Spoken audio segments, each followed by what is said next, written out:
क्या हुआ?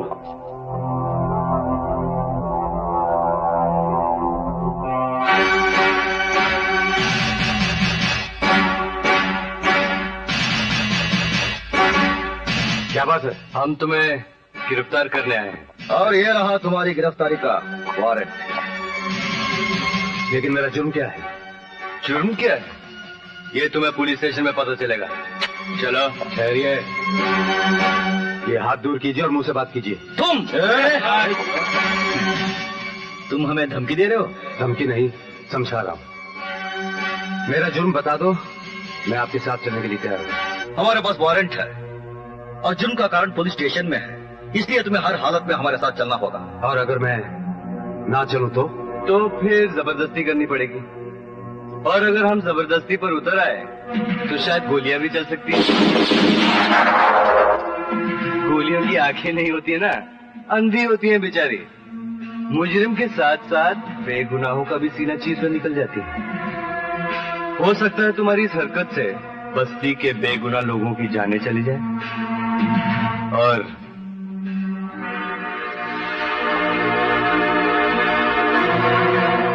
उनकी मौत के जिम्मेदार तुम होगे। इंस्पेक्टर, तुम इन्हें यहाँ से नहीं ले सकते।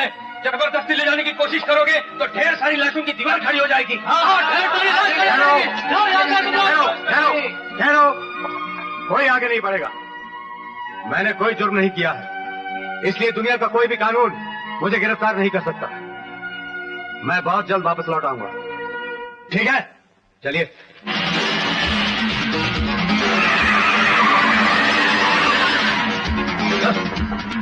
अरे अर्जुन, बड़ी प्यास लगी है यार। हाँ यार, मुझे भी बहुत तलब लगी। कौन हो तुम लोग? ये है कमिश्नर हेमराज और ये है असिस्टेंट कमिश्नर यमदूत। तुमने हमारे डैडी यानी चंपकलाल का अपमान किया है। हमारे ब्रदर रॉबिन को तुमने बहुत मारा था ना, इसलिए डैडी तुमसे बदला लेना चाहता है। और रॉबिन हिसाब चुकाना चाहता है। और हम दोनों तुम्हें ऊपर पहुंचाना चाहते हैं।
तो शिकार का पीछा करते करते तुम यहाँ भी आ पहुँचे। हमें हुक्म है, हम उसे साथ लेकर ही जाएंगे। वो इस आश्रम में पना लेगा ये हमने कभी सोचा भी नहीं था माँ। मगर इस घर ने तुम्हें भी एक दिन पनाह दी थी, ये तुम कैसे भूल गए? ये हम कब भूले माँ? अगर हम भूले होते तो तुम्हें मनी ऑर्डर क्यों भेजते? हम तो ये चाहते हैं कि तुम्हें इतनी दौलत दे कि तुम इस यतीम खाने के बजाय एक आलीशान यतीम खाना खोल दो। क्यों बिड़ो? है? अगर मुझे तुम्हारे बारे में पहले पता होता तो मैं तुम्हारे रुपयों को हाथ भी नहीं लगाती। खून, कत्ल, डाकाजनी के रुपयों से जो मंदिर बनते हैं उनमें भगवान की नहीं शैतान की पूजा होती है। मगर माँ सच्चाई ये है कि जिस दुनिया में आजकल हम जी रहे हैं वही सच्ची दुनिया है। तुम्हारी दुनिया ने हमें दिया ये क्या? भूख, बकाकशी, जिल्लत। तुम्हारे ख्याल पुराने हो चुके हैं माँ। ये जमीन, ये समुद्र, ये आकाश, तुम इनके बगैर अगर जीना जानते हो तो भगवान की बनाई हुई इस दुनिया को मिटाकर शैतान की दुनिया आबाद कर लेना। तुम नहीं समझोगी माँ, इसलिए उस दिन फंक्शन के बाद हम तुम्हें मिलने नहीं आए। नहीं, तुम इसलिए नहीं आए क्योंकि तुम बेनकाब हो चुके थे। तुम इसलिए नहीं आए क्योंकि तुम्हारी असली सूरत मेरे सामने आ चुकी थी। मगर याद रखना, अपराध की जिस मशाल को तुम लिए घूम रहे हो, एक दिन उसी की आग में तुम जलकर राख हो जाओगे। वो दिन कितना बदनसीब था जिस दिन मैंने तुम दोनों हैवानों को जिंदा रखने की गलती की।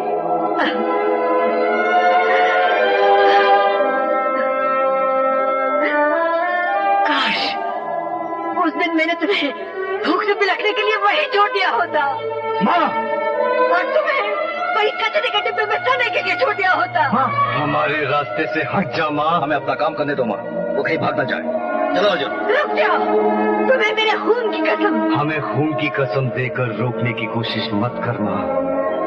हमने बहुत खून बहते हुए देखा है। पेट के लिए बेटे को बाप का खून करते हुए देखा है, बाप के हाथों माँ का खून होते हुए देखा है, दौलत के हाथों गरीबों का खून होते हुए देखा है, और झूठ के हाथों सच का खून होते हुए देखा है।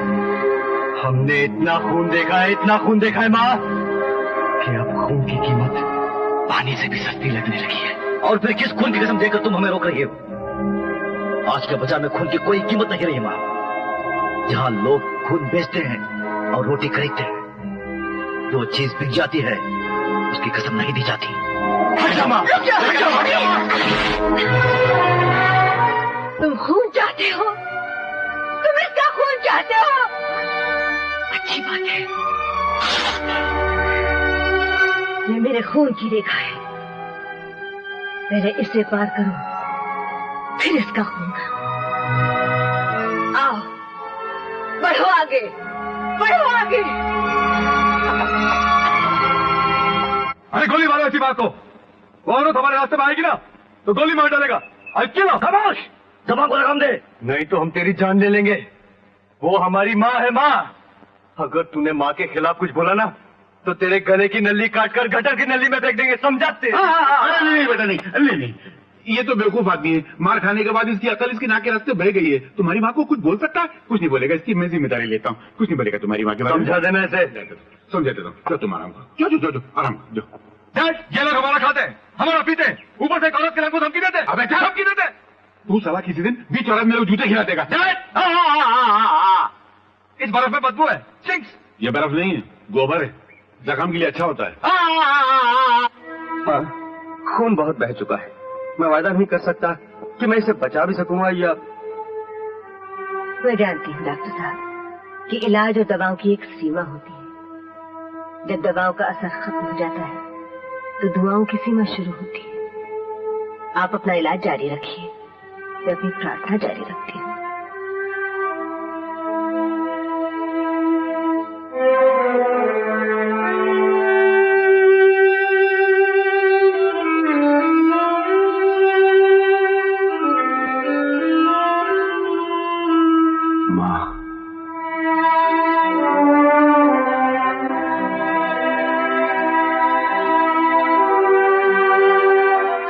प्रभु। माँ जी, आपका एक एहसान तो था ही मुझ पर, अब मेरी जान बचाकर दूसरा एहसान किया है आपने। बताओ माँ, इन एहसानों के बदले मैं तुम्हें क्या दे सकता हूँ? एहसान? ममता की दुनिया में एहसान जैसा कोई लफ्ज नहीं है बेटा, ना ही एहसान का सौदा होता है। अगर मैं इन अनाथ बच्चों को अपने आश्रम में लाकर पालती हूँ, इन्हें प्यार देती हूँ, इन्हें सच्चाई पर चलने का रास्ता दिखाती हूँ, तो इनके नेक बन जाने पर मुझे अपनी कीमत मिल जाती है। जैसे आज तुमने जो ये रास्ता अपनाया है, अब बेटी तुम्हारा मेरा हिसाब बराबर है। मगर अपने उन दो बेटों को मैं नहीं सुधार पाई। उन्होंने मेरी ममता को गुमराही के कदमों तले कुचल डाला है। माँ जी, कौन है वो तो? वही दो जो तुझे जान से मार डालना चाहते हैं। क्या? वो? हाँ, वो जो उनकी उस दलदल में फंसे हैं, जहाँ से न जाने कितनी माओ के लाल मुजरिम बनकर निकलते हैं। उन्हें वापस ले आ बेटा, नहीं तो इस माँ की ममता बदनाम हो जाएगी। नहीं माँ जी, मेरे होते हुए ऐसा नहीं होगा, और मैं तुम्हें बदनाम नहीं होने दूंगा। जिनसे मुझे इंतकाम लेना था, अब मैं उन्हें सुधार कर सही इंसान बनाकर तुम्हारे चरणों में ले आऊंगा। ये मेरा वादा है, एक बेटे का मां से वचन है। कहाँ जाना है? वहाँ जहाँ प्रेम करने वाले अपनी मंजिल पाते हैं। अरे नाम है कोई ऐसी जगह का? कोई भी मंजिल जहाँ कोई भी पंडित मंत्र पढ़कर 7 फेरे लगाते हैं। ये क्या, तुम फिर शराब पी रहे हो? या आज से हमारी नई जिंदगी शुरू हुई है और खुशी का मौका भी है। तो तुम ऐसे हर खुशी के मौके पर शराब पिया करोगे? एक मिनट, वो क्या है कि हम दोनों की खोपड़ी जरा पुराने ख्यालात की है, इसलिए नई जिंदगी शुरू करने का आइडिया हम दोनों को पसंद नहीं आया। क्योंकि शट अप! इसका मतलब तुम शराब नहीं छोड़ोगे? नहीं जुर्म का रास्ता छोड़कर शरीफ इंसान भी नहीं बनना चाहते? नहीं हमसे शादी भी नहीं करोगे? नहीं। अरे इन लड़कियों को सताया ना, तो ये टैक्सी बैग उनके बाप का है क्या? उठाकर बाहर फेंक देगा, समझा? अरे तुम क्या फेंकोगे, हम दोनों खुद ही उतर जाते हैं। क्यों अर्जुन? चल चल।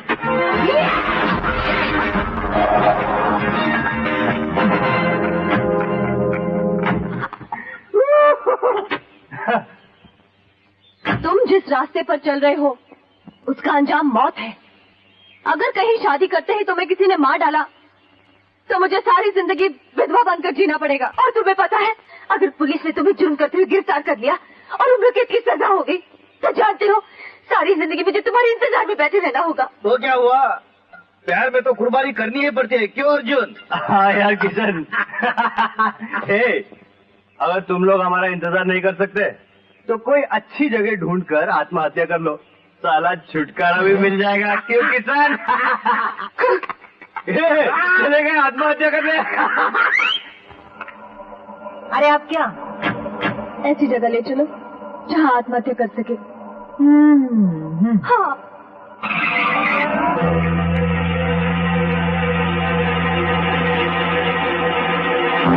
अरे कूद जाओ। आज अगर तुम लोग इधर से कूद गया ना, तो अपन भी साला तुम लोग के पीछे पीछे कूद जाएगा। क्यों, तुम्हें भी किसी ने धोखा दिया है क्या? अरे नहीं रे, अपन को धोखा दिया होता ना तो अपन उसको उधर ही थप्पड़ डालता। साला भाग गया। मर जाते ना, ऐसे ही होते हैं। औरत जात के बगैर रह नहीं सकते।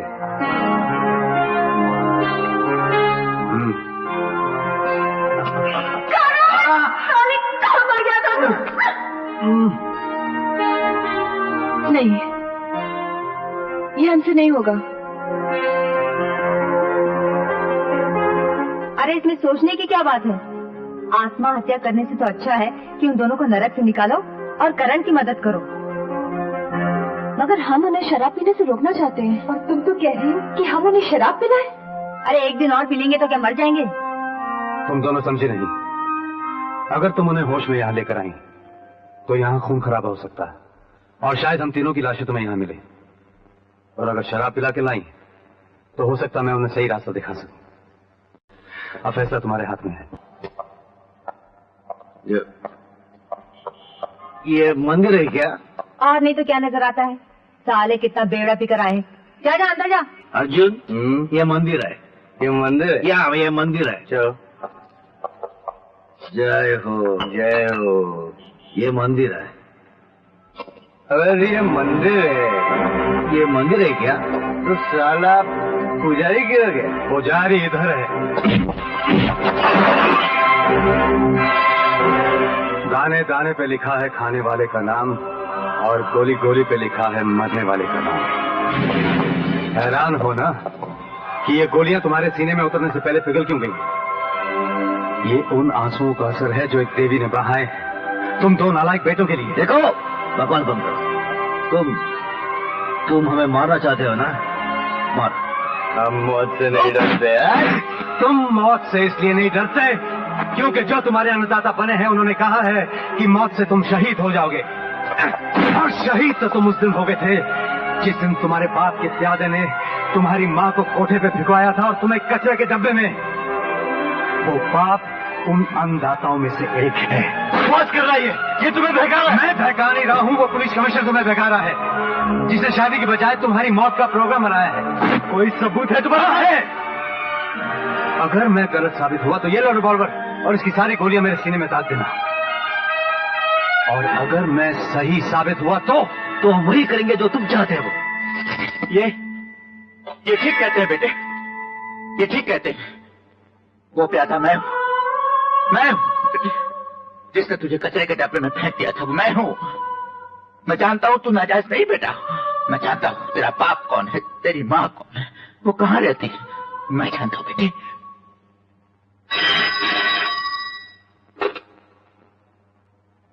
हेलो, कौन? मैं तुम्हारा वफादार कुत्ता बनारसी बोल रहा हूँ, बनारसी। सुनो, देवकी जिंदा है और वो बच्चा जिसे तुमने कचरे के डब्बे में भिगवा दिया था वो भी जिंदा है। आज मैं माँ से बेटे को मिलवाने जा रहा हूँ और तुम्हारे बेटे का नाम है किशन।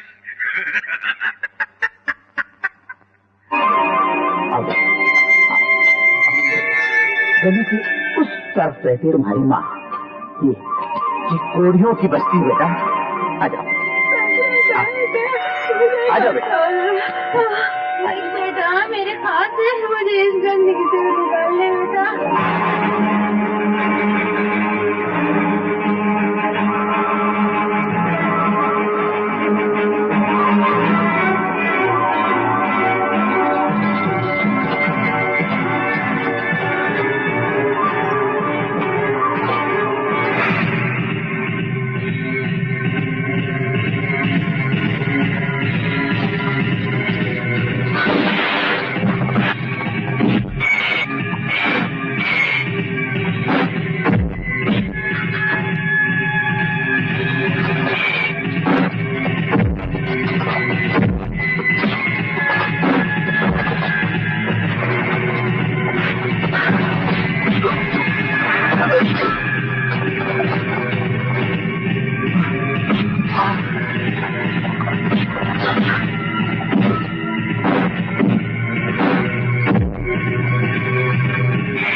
बनारसी लाल, तू आप तो यहाँ क्यों आया है?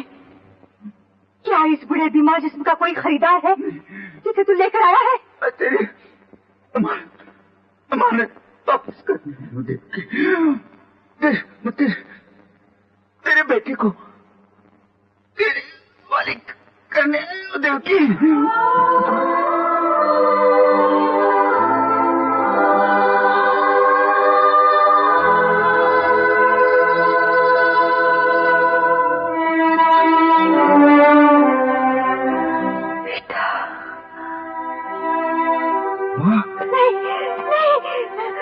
बता, मेरे पास बता।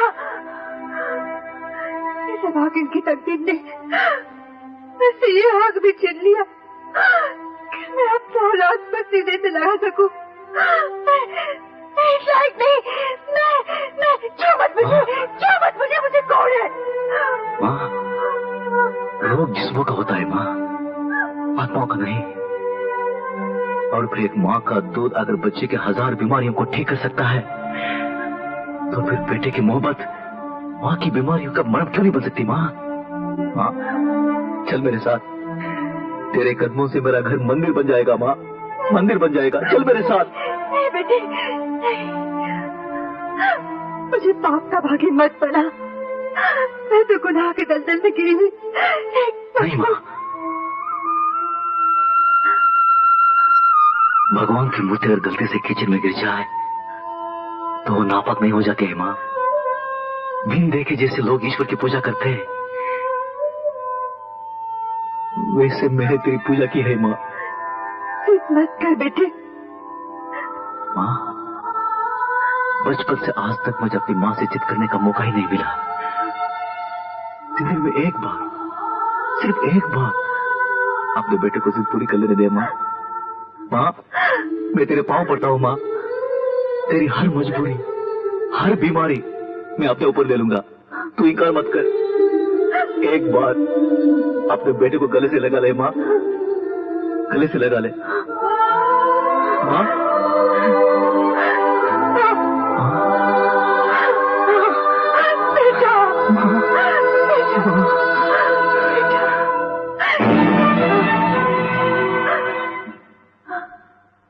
रसिकलाल, मैं तुझे जिंदा नहीं छोड़ूंगा। जिंदा? हाँ, औरतों की इज्जत के व्यापारी मैं जिंदा हूँ। ये मक्कार जो सफेद पोशाक पहने औरतों को ऊंचा मुकाम दिलाने के दावे कर रहा है, ये वही कमीना है जो आज तक खुद औरतों को बाप की जिंदगी गुजारने पर मजबूर करता रहा है।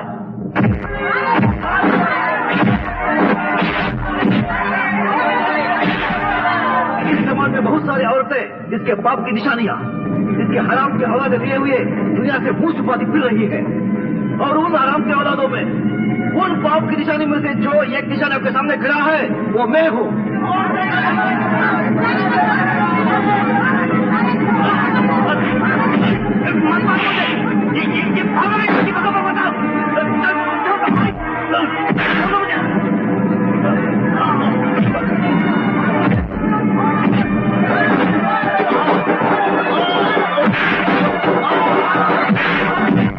जैसे कचरे के डब्बे से मेरी जिंदगी शुरू हुई थी, आज वैसे ही कचरे के डब्बे में तेरी जिंदगी खत्म हो जाएगी।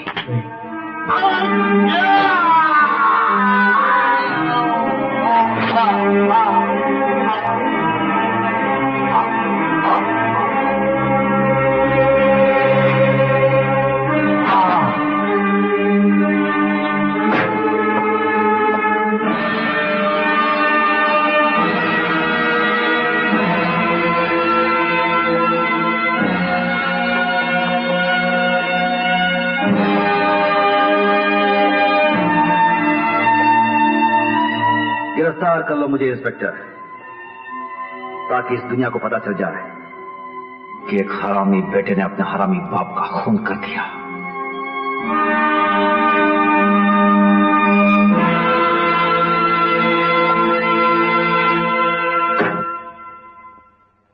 खून? कौन सा खून? मैंने तो कुछ देखा ही नहीं।